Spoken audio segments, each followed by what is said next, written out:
लाचार फिरूं मैं, हारी मैं दिल हारी, हारी मैं दिल हारी। ये विष का प्याला देख रहे हैं गिरधर? राणा कहते हैं कि ये तय करेगा आपके लिए मेरा प्रेम कितना सच्चा। मेरे निस्वार्थ प्रेम के सामने इस विष के प्याले की क्या मिसाल। राणा को लगता है कि ये विष का प्याला आपके प्रति मेरे प्रेम को डगमगा देगा,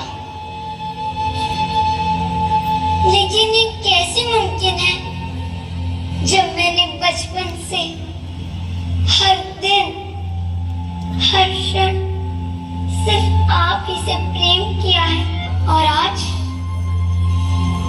जब मेरे प्रेम की परीक्षा की घड़ी आई है तो मैं इसे एक क्या लाखों विष के प्याले में खुशी खुशी गले से लगा लूंगी।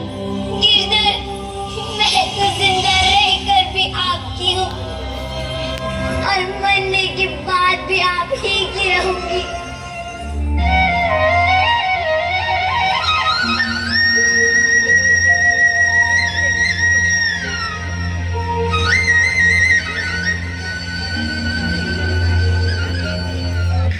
एक ने साथ में होली खेली तो एक सिर्फ प्यार के सपनों में खोली।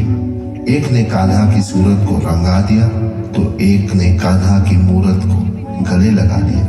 एक प्रेम दीवानी तो एक दरस दीवानी। प्यार एक समान करने वाली एक राधा और एक मीरा की है ये कहानी।